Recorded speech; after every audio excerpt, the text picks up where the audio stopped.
Are you wondering how AI can make a difference in your business without getting caught up in the hype or trying to guess what it could do? What if the right tools and strategies could help you cut down on time, boost your marketing, and maybe even improve your decision making, all with a little help from AI?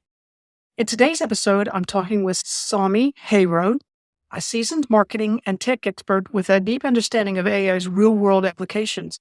Now, Sami brings his experience in sales, technology, and venture capital to break down how small business owners can use AI to gain real advantages, whether that's by making marketing easier, streamlining operations, or helping with complex data analysis.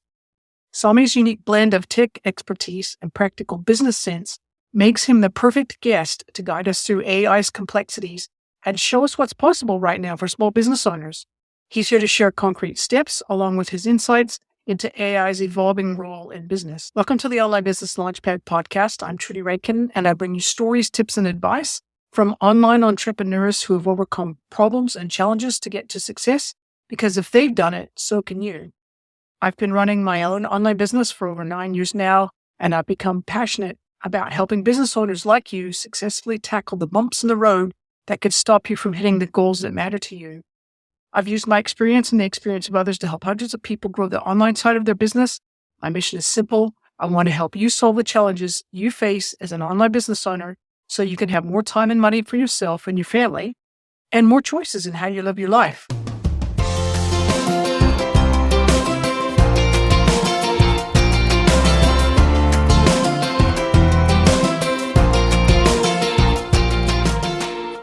Welcome to the Online Business Launchpad podcast. I'm your host, Trudy Rankin. And today I have Sami Hero with me here, and we're obviously doing it by Zoom, but I wanted him to come on the podcast and talk a little bit about his experience in quite a lot of business building in a very big way, and also to talk about his thoughts on generative AI and how AI can affect your business, either as a small business owner or in how you use it to save time, or in how you use it to help you with your marketing, because AI is something that is moving so fast that a lot of people are having trouble keeping up with what it can do and how you could be using it. And so I thought I would just ask Sami to come in and talk with us. Thank you so much for being here, Sami. No, absolutely. Lovely to be with you today. Okay, do you want to maybe tell the listeners just a little bit about yourself, some of your background, some of your past experiences?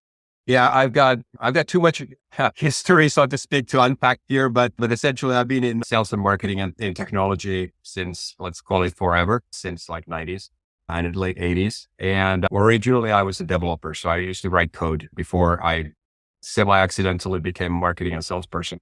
The first contact I had with the concepts of AI was probably the early 2001.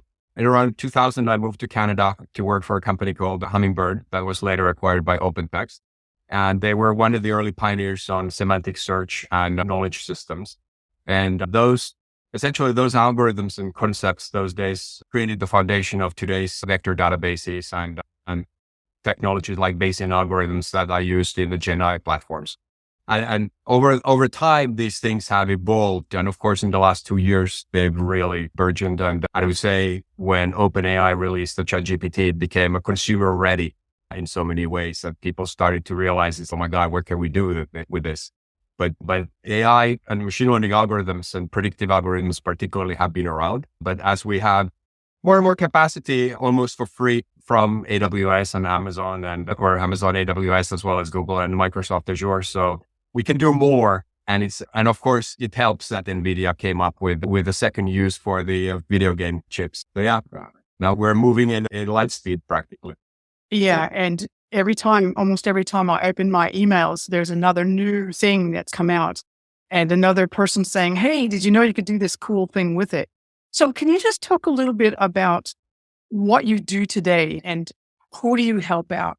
Yeah, so since a little while, I actually got the opportunity to work for a venture capitalist fund called True Global Ventures as a general partner in residence. And that is probably one of the coolest jobs you could have because I get to help their portfolio companies and our own operations figuring out how to better leverage AI, whether it's predictive algorithms or generative AI approach in the portfolio company's internal marketing and sales operations, but also in their own platforms. building proof of concepts and helping them think through the different large language models and the capabilities and thinking through the art of the possible, so to speak. That's interesting. So obviously there's the generative AI, but then there's the whole algorithm side of things where you're using predictive stuff. Were you basically focusing more on data analysis or crunching using the AI to help look for patterns, or what is it specifically there? Yeah, so I have background in both. And I like to separate them into essentially predictive and descriptive or prescriptive approach. To me, the predictive approach is the machine learning algorithm, the deep learning models, where we can optimize things like pricing for different types of customer segments or product segments and predicting the most likely next product to be purchased or whether a retail chain is going to have a product on the shelf or not on any given moment in time, things like that. And then we have the descriptive or prescriptive models, which are the Gen AI kind of models where we can better understand. For instance, we have one portfolio company who's producing posters online. And so people buy posters and they essentially support the artists who put their assets online and then they sell them. And the use case there is to expand the attributes and around the art. So we can use a large language model to describe the art better, describe the color scheme, the objects that the artist doesn't necessarily think about. And the artist doesn't necessarily think about all the different color separations that might be in the image, but the AI will push it out. And then that helps somebody select art into their wall. They can take a picture of their room and essentially say, give me some proposals on what I could put here. That is really interesting. Partly because I just interviewed another person earlier this morning who's a disability expert in terms of trying to get people to set up their websites and the things they create so that they're accessible for people who have to use tools to help them see in quotes what's on the web. And they were basically saying that that ability of AI to look at an image and really deconstruct what's there and describe it in a text-based way, it has been one of the bigger wins for the disability community in the last little while. And I hadn't thought about it like that. That's interesting. But it's being used for everyone, that ability to, I'll call it deconstructing and then reconstructing the language to describe what's in the art. That's really interesting. Yeah, the AI does a lot better work than the screen reader for the people with disabilities. Usually people who were using JAWS or some other screen reader type of thing, and you would have to hover and it would explain what's behind there. But if you use one of the large language models, AWS has this thing called recognize with a K in the middle. It will essentially tell you where the objects are and what they are and the general layering as well. If something looks like it's in front of the other one. Yeah. And it's super fast. These things are super fast and relatively inexpensive to process. So it's becoming so much more available now for these different use cases. Interesting. Now, do you typically, if you're working, I guess, with a VC type company, are you working with bigger organizations or are you working with smaller organizations to help them build up these use cases for how they can use AI to actually be more profitable, basically? Yeah. Prior to joining TGD, I was essentially working in a consulting organization and we were building these things. So it could be very large organization with a smaller use case. It could be something around, for instance, recommending certain products or supplements or something. It could be a healthcare environment where we would essentially listen to incoming calls, transcribe them, and give some guidance on the operators on what to say next time, assessing how concerned the person was who was calling in, what the ideal next steps would be. Or just replacing some HR and IT people, or not replacing necessarily, but augmenting the existing organization so that people could ask complex compliance questions from the bot instead of calling the HR person to ask, can I do this type of? Typically, what we were trying to do with AI today is to augment the efficacy of people who are hard to hire, because there are roles today like data engineers and others who are really hard to find. So if we can use AI to make those existing people more effective and get more out, that would be the ideal scenario. Not so much get rid of people like Klarna and some other major corporations have done, because I think that's pretty depressing. Certainly, it depends a little bit on whether your glass is half full or your glass is half empty. about a lot of people about what they think about whether AI is going to eat their job for lunch or take away their job. But that's interesting. So basically, your focus is on using AI to augment expertise rather than using it to replace expertise. Do you see that it like that continuing on into the future, or do you see that eventually, potentially, AI could become the go-to expert for a lot of different areas of expertise? It will continue to get smarter. When you think about today, the different models that exist, the Anthropic Claude Sonnet 3.5 is incredibly smart in even legal text. It's just incredible as a platform. And at the same time, the OpenAI has now the new reasoning engine, the O1, and things like that, where I just recently asked a very complex question about distribution of profit in an organization was to be very transparent. And it was a very complex question that I was speculating with somebody else. And it gave a really good recommendation and reasoning on why it did it, which is fantastic. But I think it's the best, they are best used as a tool to help us become faster and get rid of, I have a little bit of the empty page syndrome when I start writing things. So I use something called lex.page to give me ideas on, I have an idea what I want to write about, but I want the first draft to be generated for me. And then I take it and then I start working on it and editing it and asking AI along the way is be critical. Tell me what I've wrote, how good it is or how it could be improved. But I keep control of the outcome and I wouldn't completely rely on a purely AI generated content. Yes. Yeah. You do that at your peril at this stage, I've discovered. There's a funny story, actually. I'll tell you, I met recently a lawyer in London and we started talking about Gen AI and she got really mad.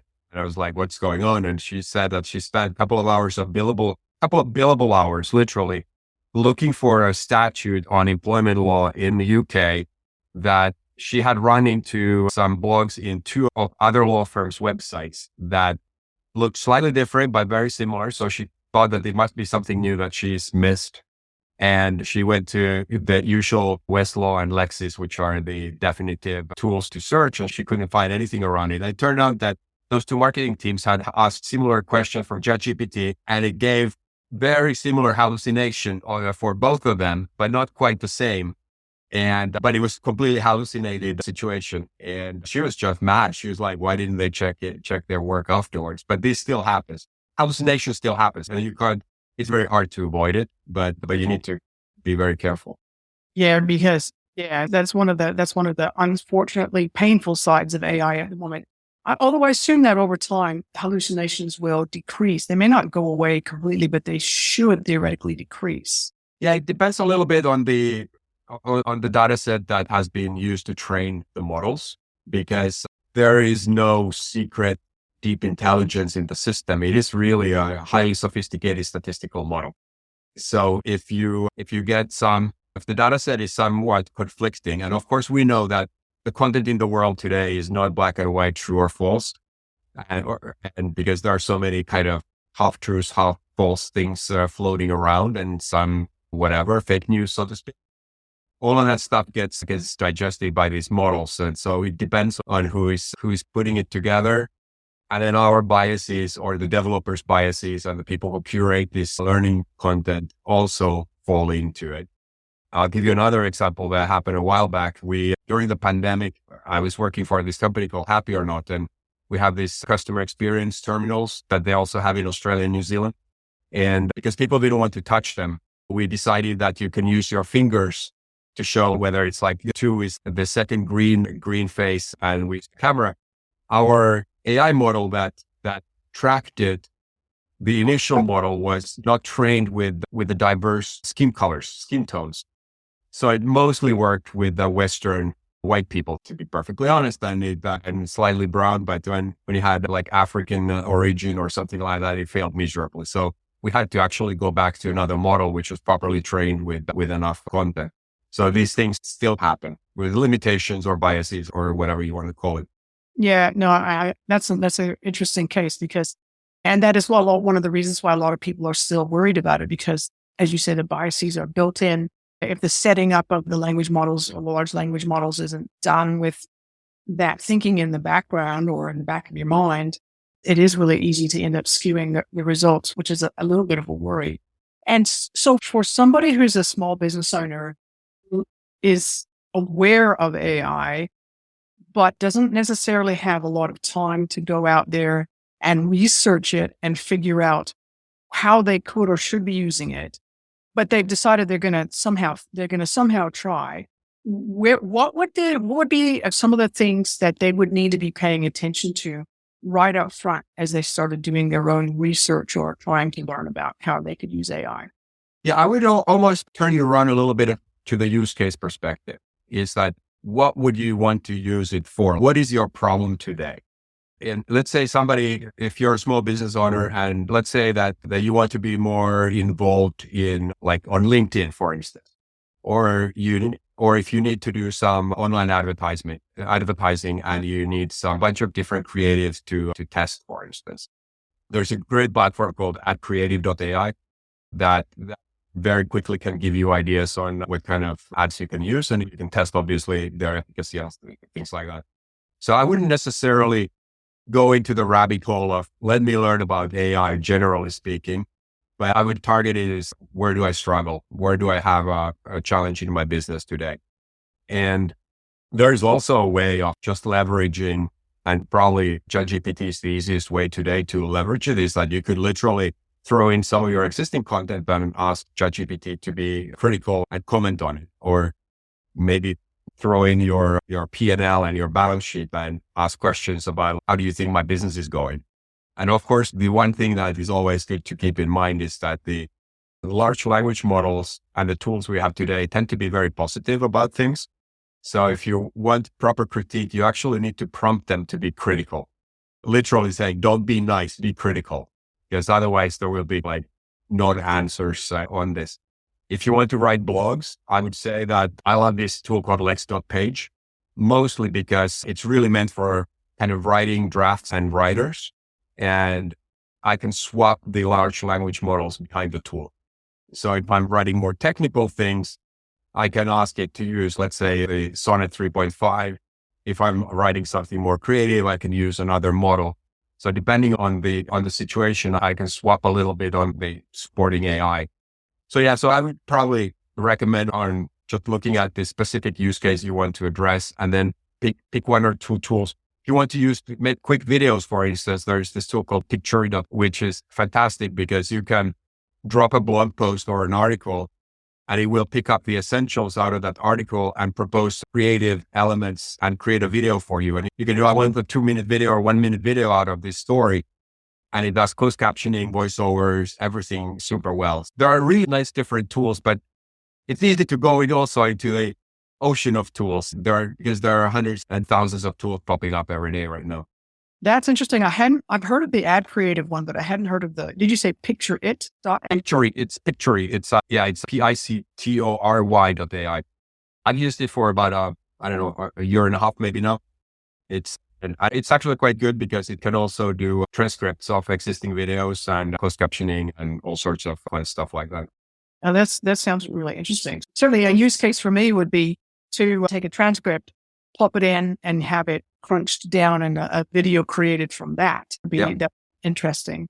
I have to have a look at that. I'll put those in the show notes. So coming back to your area of specific expertise around the marketing side of things, could you just you've already touched on it a little bit in terms of talking about ads and stuff, but could you just talk a little bit about how a small business owner who perhaps struggles with their marketing or finds that the marketing process is so full on or so complicated that they just find it a pain in the neck to do, or they can't do it at all because they just don't have the time or the tools. How could they use AI to minimize the effort that they have to put into creating marketing assets or marketing funnels, however you want to call them? Yeah. Obviously, it depends a little bit what you're doing. But if you're let's say you're a Main Street small business, right?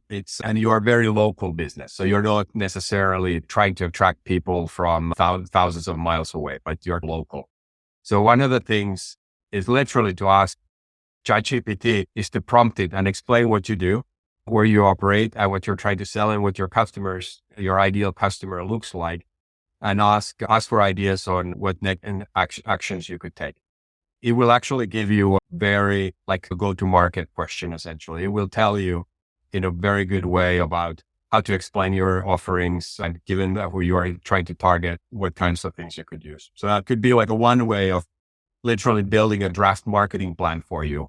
It's start the prompt with build me a marketing plan for my small business on Main Street, wherever, Canberra or somewhere else. And you can get ideas on, and usually it's ask me more details along the way. And the AI will essentially keep on prompting you back as well.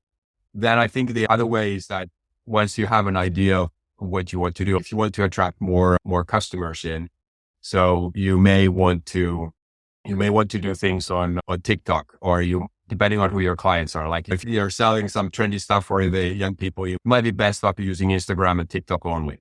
And then because it tends to be video. So then you are like, okay, so now if I want to do video, so I could use the Pictory.ai, or if I want to have a talking head who explains something about my product or my offering, there is this thing called that has avatars that you just give it text and you pick up the avatar and the accent and everything.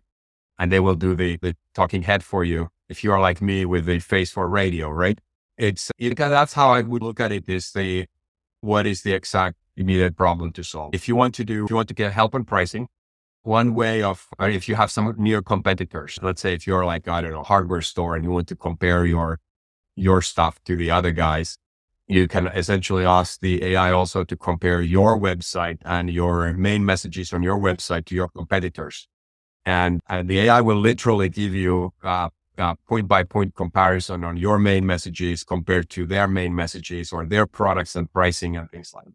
So there is a lot of ways of attacking this. Or if you are like a consulting business and you need to build some pretty PowerPoints real quick, you can use something like napkin.ai. You write up your content and then you are like, okay, give me some beautiful graphics out of this. And of course, PowerPoint does a lot of that too, but with a Copilot. But there is also like really sophisticated tools out there that can help you. That's really interesting, because there's a lot in there that you could go in there and try those things and see how it will help. So once again, I'll put some of those into the show notes. I'd like to, before we finish up, I'd like to come back to what you were talking about at the very beginning. And that was about how you go in and help the organizations who are part of, basically, they've got some of the venture capital, and you're going in there and you're helping them just be more effective, more efficient, and be successful and profitable. Can you talk a little bit about the key things that you look for when you start to talk to these organizations with that thought in the back of your mind that you're there to help them just basically get more effective? There are two extreme ends, assuming that they are, there tends to be two ends. One is that they're very much in the beginning. So in their own internal use is that they know ChatGPT, they used it a little bit. They have an idea of prompting. They maybe have a one-person marketing department, and they're a little bit like, where do we go from here? They've tried Copilot. They tried maybe Google Gemini, depending on the platforms they're on. Not very far. And then you have the other spectrum where we have these 18 tools we're trying out, because there's nothing wrong with it. It's good to try out things. And I always like to A/B test everything. And then it becomes a little bit this like, we have this singular tool for absolutely everything, or sometimes three tools. It's like we generate images with OpenAI, with Copilot, or then we use Midjourney, or we use something else for creating them, which is great.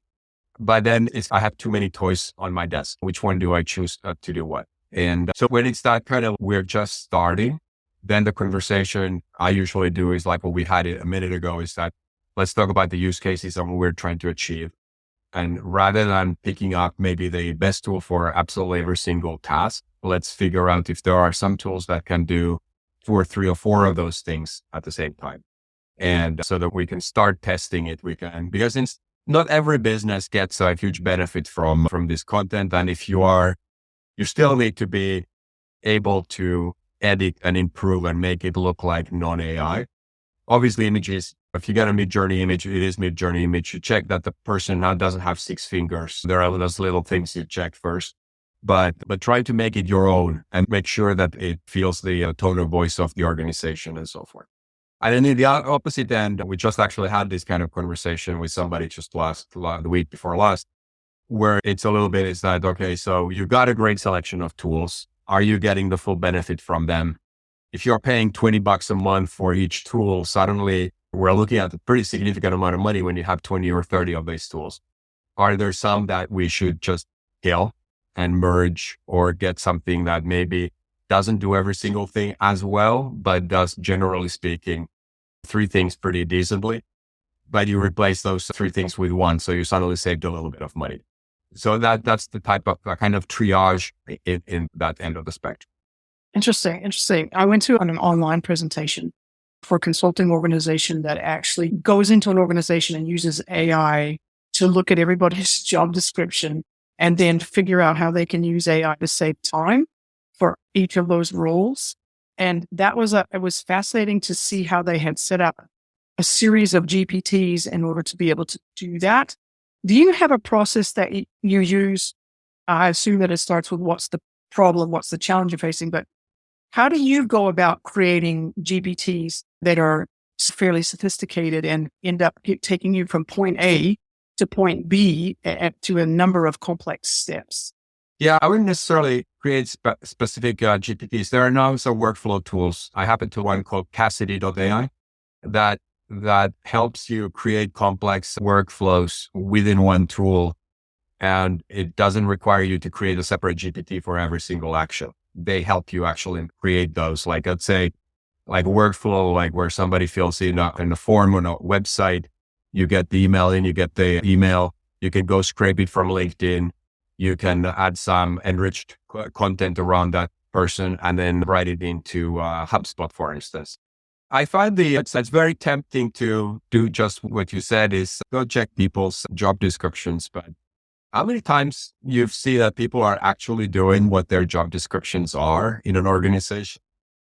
I find that there is a lack of documentation, generally speaking, within organizations when it comes to their processes, especially when it's a small business. It's very rare.